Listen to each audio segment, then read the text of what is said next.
شهر رمضان الذي أنزل فيه القرآن هدى للناس وبينات من الهدى والفرقان.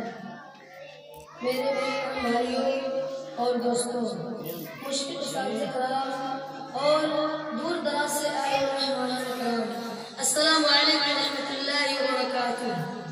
میں آپ سب کے سامنے ایک چھوٹی سی تقریر پیش کرنا چاہتا ہوں جس کا عنوان ہے رمضان المبارک اور ہماری ذمہ داریاں۔ بہت جلد ہم پر رمضان المبارک کا مقدس مہینہ سایہ‌دان ہونے والا ہے۔ یہ وہی مبارک مہینہ ہے جس میں قرآن مجید لوح محفوظ سے آسمان دنیا پر نازل ہوا۔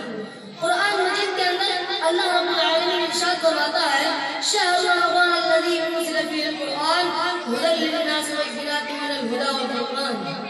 رمضان کا مہینہ ہی وہ مہینہ ہے جس میں قرآن مجید نازل ہوا جو لوگوں کے لیے ہدایت اور فرقان یعنی حق و باطل کے درمیان فرق کرنے والی روشن نشانیاں ہیں۔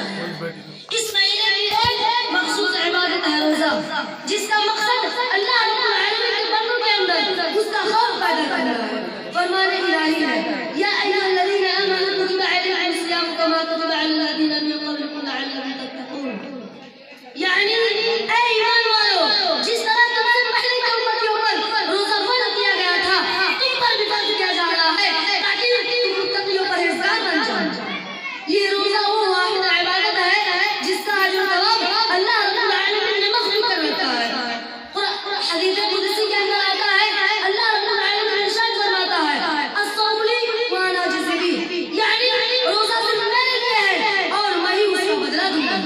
روزے دار کا مقام ہوا حدیث کے اندر وارد ہے روزے دار کے لیے جنت میں ایک مخصوص دروازہ ہوگا جس کا نام ریان ہوگا، اور کیوں نہ ہو کیونکہ روزہ ایک ایسی عبادت ہے جس کا علم صرف اللہ رب العالمین کو ہوتا ہے اور اس انسان کو ہوتا ہے جو روزہ رکھتا ہے۔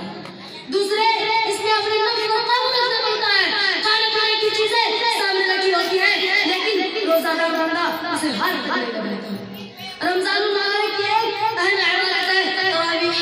یہ دراصل عام دنوں میں وہی نماز ہے جسے تہجد کے نام سے تعبیر کیا جاتا ہے۔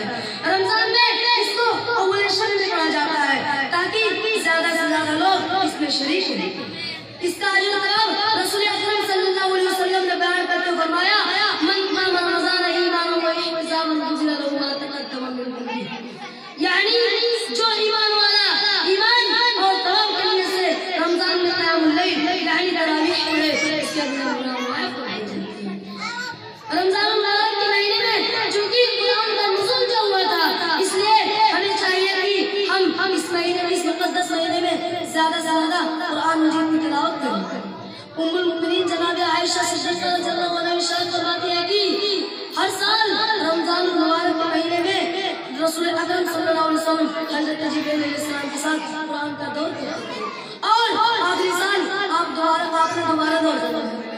اس مقدس مہینے کا آخری عشرہ بالخصوص ہمیں عبادت کے لیے مخصوص کرنا چاہیے۔ اما عائشہ صدیقہ رضی اللہ عنہا ارشاد فرماتی ہے کہ جب رمضان کا آخری عشرہ آتا تو نبی کریم صلی اللہ علیہ وسلم کمر کس لیتے اور راتوں رات جاگ کر اللہ رب العالمین کی عبادت کرتے اور اپنے گھر والوں کو بھی جگاتے۔